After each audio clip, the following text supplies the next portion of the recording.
Hello students, welcome to the new curriculum Grade 12 Biology, Unit 1 Application of Biology. In this lesson, we are going to study application of biology in natural resource conservation.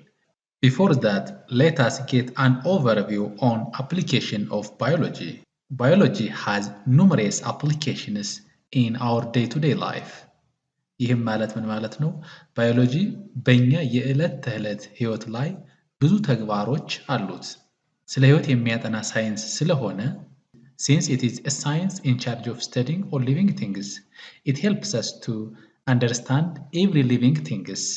ሁሉንም ህይወት ያለውን አካል እንድንረዳ it helps us to determine where disease and pests come from.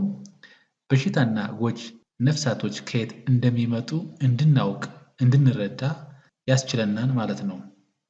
It also helps us to study the functions of living organisms. ይሄ ሳይንስ የፍጡራንን አፈጣጠርና ስራ እንድናጠና the evolution of species የዝርያዎች አመጣጥን እንድናጠና and it also helps us to study factors that cause diseases. በሽታ የሚያመጡ ምክንያቶችን እንድናውቅና እንድናጠና ጉልህ አስተዋጽኦ ያበረክታል ማለት ነው። It also helps us to explore topics like genetic engineering. ይህም ማለት ስለ ጄኔቲክ ኢንጂነሪንግ እንድንመረምርና እንድናጠና It also explore topics like research application with mother or stem cells. በስቴም ሴል ወይም ማዘር ሴል የሚደረጉ ጥናትና ምርምሮችን እንድንመረምር This science also responsible to study global warming. That means ስለ global warming ወይም የመሬት ግለት እንድንመረምር እንድናጠና ምክንያቱም እንደምታውቁት ግሎባል ዋርሚንግ አሁን የዓለማችን ትልቅ ችግር እየሆነ ስለመጣ ለግሎባል ዋርሚንግ በዓለማችን ላይ መከሰትም የግሪን ሃውስ ጋዝ በከፍተኛ መለቀቅ ጉልህ አስተዋጽኦ እያበረከተ ስለሆነ ይህን በጥልቀት በመመርመርና በማጥናት ይህን ችግር መቀነስ ስላለብን ይሄ ሳይንስ ኦር ባዮሎጂ በዚህም ላይ ጥልቅ የሆነ ምርምር እያደረገ መሆኑን ያሳየናል። It helps us to understand nature and how living things interact with each other and with their physical environment. እዚህ ላይ ምን እንረዳለን? ተፈጥሮን እንድንረዳና እንዴት ህይወት ያላቸው አካላት ከእርስ በራሳቸውና ብሎም ከአካባቢያቸው ጋር መስተጋብር እንደሚፈጥሩ እናያለን እናጠናለን ማለት ነው። Biology also applicable in hand washing. እጃችን እንዴት መታጠብ እንዳለብን እጃችን ከተለያዩ ኮንታሚኔሽን ወይም በሽታ አምጪ ተህዋሲያን ማጽዳት እንዳለብን መሰረታዊ የሆነ እውቀት ያስገኘናል ማለት ነው። Biology also applicable in domestication of animals. እንስሳቶችን እንዴት ዶሜስቲኬት ማድረግ እንደምንችል ወይም ማልመድ እንደምንችል It also helps us to study traditional fermentation. ባህላዊ ፈርመንቴሽን ወይም ምግቦችን ፈርመንት ማድረግ መጠጦችን ፈርመንት ማድረግ እንደምንችል ጉልህ አስተዋጽኦ ወይም መሰረታዊ እውቀት ይሰጠናል ማለት ነው። Biology also applicable in ways of taking pills of antibiotics in recipe. በተለያዩ በሽታዎች ስንያዝ መድኃኒቶችን እንዴት መውሰድ እንዳለብን በምን ያህል ሰዓት ልዩነት መውሰድ እንዳለብን መድኃኒት ስንወስድ ምን አይነት የአመጋገብ ስርዓት ምን አይነት አካላዊ እንቅስቃሴ ማድረግ እንዳለብን ጥልቅ የሆነ ኖሎጂ ወይም እውቀት ፕሪንሲፕል ወይም መርህ ያስገኘናል ማለት ነው ባዮሎጂ። ለመግቢያ ያክል ይህን ካልነ application of biology in conservation of natural resources የሚለውን እንቀጥላለን። የባዮሎጂ በናቹራል ሪሶርስ ኮንዘርቬሽን ያለውን ሚና ከማየታችን በፊት መጀመሪያ ናቹራል ሪሶርስ ማለት ምን ማለት ነው? Natural resource is any material or substance or energy found in nature that can be used by human being for various purposes. ይህም ማለት በተፈጥሮ ውስጥ የሚገኝ የሰው ልጆች ለተለያየ ዓላማና ግልጋሎት የሚጠቀሙት ቁስ ወይም ኢነርጂ ማለት ነው። Based on its renewability or existence, natural resources can be renewable or non-renewable natural resources. የተፈጥሮ ሀብት በሚኖራቸው ቆይታ በሁለት ልንከፍላቸው እንችላለን። ሪኒዌብል እና ነን ሪኒዌብል ብለን እንከፍላቸዋለን። ሪኒዌብል natural resources are types or groups of resources that can be regenerated naturally and can be replenished over time without human intervention.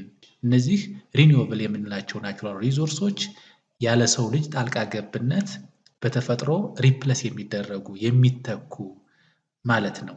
እነዚህም ሶላር ኢነርጂ፣ ዊንድ ኢነርጂ፣ ኤርዝስ ኢነርጂ ኦር ጂኦተርማል ኢነርጂ፣ ዋተር ኦር ሃይድሮ ፓወር፣ ሃይድሮ ኤሌክትሪካል ፓወር፣ ባዮማስ እንደነ ፕላንትስ፣ አኒማልስ የመሳሰሉትን ያካትታል ማለት ነው። ነን ሪኒዌብል resources exist in limited quantities and cannot be replenished on a human time scale once they are depleted.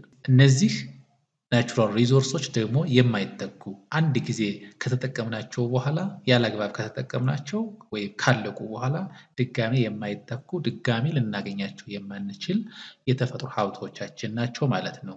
እነሱም ፎሲል ፊውልስ ላይክ ኮል፣ ኦይል፣ ናቹራል ጋዝ የመሳሰሉት፣ ሚኔራልስ ላይክ ኮፐር፣ አልሙኒየም፣ ፖታሽ፣ ጎልድ፣ ፕላቲኒየም እና የመሳሰሉት። ስለዚህ ፎሲል ፊውል እና ሚኔራል ሰብስታንሶች በአግባቡ ካልተጠቀምናቸው አንድ ጊዜ ካለቁ ድጋሚ መተካት አይችሉም ማለት ነው። ሪኒዌብል ስናይ አብዛኞቹ እንደነ ሶላር ኢነርጂ፣ ዊንድ ኢነርጂ፣ ኤርዝስ ኢነርጂ ወይም ጂኦተርማል ኢነርጂ፣ ወተር ወይም ሃይድሮ ፓወር የምንላቸው ላያልቁ ይችላሉ። ለብዙ ዘመናት ሊቆዩ ይችላሉ። እስከ መሬት ፍጻሜ ድረስ ሊቆዩ ይችሉ ይሆናል። ወደ ባዮማስ ስንመጣ ግን ባዮማስ ሪኒዌብል ናቸው ማለት በአግባቡ ማኔጅ ካደረግናቸው ሰስተኔብል ወይም ዘላቂ በሆነ መንገድ ከተጠቀምናቸው በተለይ ሪፕሮዲውስ የማያደርጉበትን እድል እየሰጠናቸው ከሄድነ የመተካት እድላቸው እጅግ ሰፊ ይሆናል። ነገር ግን ከበቂ በላይ ኦቨር ኤክስፕሎይት ካደረግናቸው ወይም ከበቂ በላይ ከመዘበርናቸው ግን ሎካሊ ወይም ግሎባሊ ኤክስቲንክት ሊያደርጉ ይችላሉ። ከአካባቢያችን ብሎም ከዓለማችን ሊጠፉ ይችላሉ ማለት ነው። ስለዚህ እነሱን በአግባቡ ማኔጅ ማድረግ መቻል አለብን ማለት ነው። ናቹራል ሪሶርስ ማለት የሰው ልጅ ለተለያየ ግልጋሎት የሚጠቀማቸው ወሳኝ የተፈጥሮ ሀብቶች ከሆኑ እነዚህን ወሳኝ የተፈጥሮ ሀብቶች ኮንዘርቭ ማድረግ ወይም መጠበቅ ይኖርብናል ማለት ነው።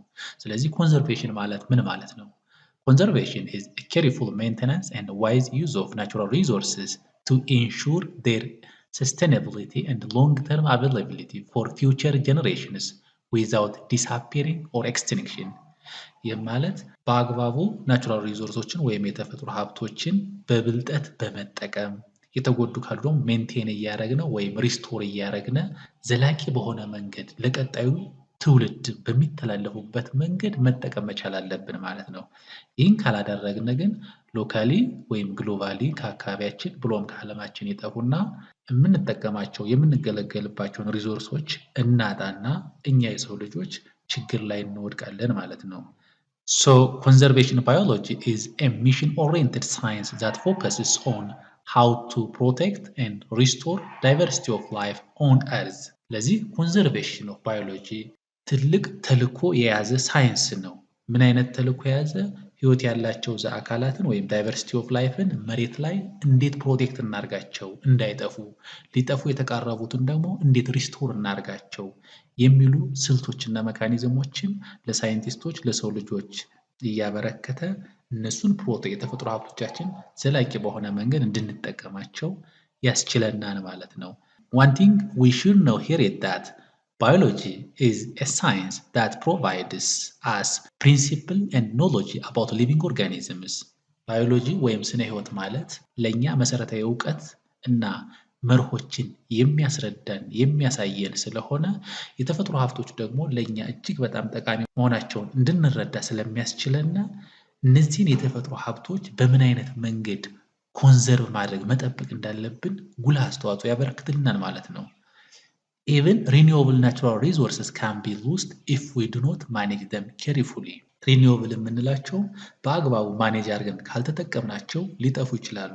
ቅድም እንዳልኳችሁ በተለይ እነዚህ ባዮማስ ወይም ዳይቨርሲቲ ኦፍ ላይፍ በአግባቡ ማኔጅ ካላደረግናቸውና በአግባቡ ካልተንከባከብናቸው ሪፕሮዲውስ እንዲያደርጉ፣ እንዲራቡ፣ እንዲባዙ እድል ካልሰጠናቸው በቀላሉ ይጠፋሉ ማለት ነው። Therefore, we all human beings take position in conserving species and saving them from extinction through the preservation of animals and plants in zoos and seed banks. and avoiding destruction of their natural habitats ስለሆነም እኛ የሰው ልጆች የተለያዩ ዝርያዎችን መጠበቅ መቻል አለብን። እንዳይጠፉ እነሱን ሴቭ ማድረግ አለብን። እነሱን ፕሪዘርቭ ማድረግ አለብን፣ ማቆየት አለብን ማለት ነው። በተለይ ሊጠፉ የተቃረቡ ዝርያዎች ካሉ እነዚህ ዝርያዎች ወደ ዙ ወይም ሲድ ባንክ እያስገባን ወደ ትክክለኛ ደንሲቲያቸው ወይም ብዛታቸው እንዲመለሱ በማድረግ ከዛ ወደ ተፈጥሮ ሀቢታታቸው መልሰን እንዲኖሩ ማስቻል እንችላለን ማለት ነው። ሀቢታታቸውን ዝርያዎች የሚኖሩባቸውን አካባቢ ወይም መኖሪያ ቦታቸውን ሀቢታታቸውን ማውደም የለብንም።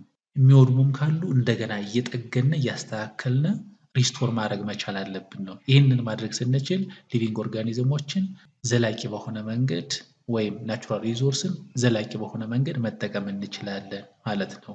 ባዮሎጂ እነዚህና መሰሎች እንድናደርግ ጉልህ አስተዋጽኦ ያበረክትልናል፣ መሰረታዊ የሆኑ እውቀቶችን ይሰጠናል ማለት ነው።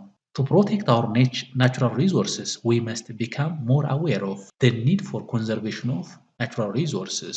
ተፈጥሯችንን የተፈጥሮ ሀብታችንን ለመጠበቅ እኛ ራሳችን በደንብ የተፈጥሮ ሀብትን አካባቢያችን መረዳት መቻል አለብን። ስለ ኮንዘርቬሽን ኦፍ ናቹራል ሪሶርስ በደንብ መገንዘብ፣ መረዳት፣ ማወቅ መቻል አለብን ማለት ነው። ስለሆነም ናቹራል ሪሶርሳችን ስፓሪንግሊ ኤንድ ሰስተኔብል በሆነ መንገድ መጠቀም መቻል አለብን ማለት ነው። ሁልጊዜ ከበቂ በላይ ከመጠን በላይ መጠቀም መቻል የለብንም ማለት ነው። ስንጠቀምም ዘላቂ በሆነ መንገድ መጠቀም እንድንችል የተለያዩ ስልቶች አሉ። እነዚያን የተለያዩ ስልቶችን በመጠቀም ናቹራል ሪሶርሳችንን ዘላቂ በሆነ መንገድ መጠቀም እንችላለን ማለት ነው። ስነ ህይወታዊ መርሆችን በመጠቀም ተፈጥሮ ሀብታችንን ኮንዘርቭ ለማድረግ ወደ 7 ገደማ የሚሆኑ ቁልፍ መንገዶችን ማየት እንችላለን። There are about 7 key approaches to conserve natural resources. The first one is sustainable resource use. This means using resources in a way that meets current needs without compromising the ability of future generations to meet theirs. እኛ አሁን ላይ ያለውን ሪሶርስ ለራሳችን ስንጠቀም ለራሳችን መጠቀም እንችላለን፣ ግን ስንጠቀም ዘላቂ በሆነ መንገድ የቀጣዩን ጄኔሬሽን ፍላጎት የቀጣዩን ጄኔሬሽን ጥቅም ሳንከለክል ያ ማለት አንድ ዛፍ ከተጠቀምነ አንድ ዛፍ ከቆረጥነ ሌላ 2-3 ዛፍ በመትከል እኛ ራሳችንን የምንፈልገውን ያክል ተጠቅመን ለቀጣዩ ትውልድም እንዲተላለፍለት ማድረግ መቻል አለብን ማለት ነው። The second key approach is recycling and reuse. This focuses on reducing waste and reusing materials to lessen the extraction of raw materials. ይህም ማለት የምንጠቀመው ሪሶርስ በቆሻሻ መልክ በብዛት መወገድ መቻል የለበትም። የተጠቀምነውን ሪሶርስ በቆሻሻ መልክ የሚወገደውን በተለያየ መንገድ ሪሳይክል አድርገን መጠቀም መቻል አለብን ማለት ነው። ዌስቱን ሪሳይክል እያደረግን የምንጠቀም ከሆነ ሌሎች ሪሶርሶችን ኦቨር ኤክስፕሎይት አናደርግም፣ በከፍተኛ መጠን አንበዘብዝም ማለት ነው። ይሄኛውን ሪሳይክል በማድረግ ሌሎች ሮ የሆኑ ማቴሪያሎችን ወይም ጥሬ ቁሶቻችንን ጥሬ እቃዎቻችንን ለቀጣይ ማስቀመጥ እንችላለን ማለት ነው። The third one is energy efficiency. Energy efficiency ስናይ it's very important to reduce energy consumption by using technologies that require less energy. የተለያዩ እጅግ ዘመናዊ የሆኑ ቴክኖሎጂዎችን ስንጠቀም የኢነርጂ ፍጆታችንን ይቀንሳል ማለት ነው። ስለዚህ የኢነርጂ ፍጆታችን ቀነሰ ማለት የምናባክናቸው ከበቂ በላይ የምንጠቀማቸው ሪሶርሳችን ይቆጠቡልናል ማለት ነው። በተለይ እንደነዚህ ሪኒዌብል የሆኑ ኢነርጂ ሶርሶችን መጠቀም ዋነኛና አይነተኛ መፍትሄ ይሆናል ማለት ነው። ሪሶርሳችንን ዘላቂ በሆነ መንገድ በቁጠባ እንድንጠቀም ያስችለናል ማለት ነው። አራተኛው ወተር ኮንዘርቬሽን ነው። እዚህ ማወቅ ያለብን ትልቁ ጉዳይ ወተር ሀቢታት ነው። የእንስሳት የፕላንቶች መኖሪያ ቦታ ነው። ስለሆነም ዋተራችንን ኮንዘርቭ የምናደርግ ከሆነ በአግባቡ የምንጠብቀው ከሆነ እዛ ውስጥ የሚኖሩት ሊቪንግ ኦርጋኒዝሞች በዛ ቦታ ላይ እየተራቡ በብዛት እንዲኖሩ እናስችላቸዋለን ማለት ነው። ስለሆነም ይህንን ውሃ ከብክነት ብቻ ሳይሆን ከፖሉሽን በመጠበቅ እዛ ውስጥ ያሉ ዳይቨርሲቲ ኦፍ ላይፎችን ወይም ብዝሃ ህይወትን መጠበቅ እንችላለን። እነዛ ብዝሃ ህይወት የኛ ናቹራል ሪሶርስ ስለሆኑ ዘላቂ በሆነ መንገድ እንድንጠቀማቸው ያስችለናል ማለት ነው። በተለይ የአሳ ሀብታችንን። አምስተኛው ሶይል ኤንድ ላንድ ማኔጅመንት። These practices like crop rotation, organic farming, and erosion control help to maintain soil fertility and reduce land degradation.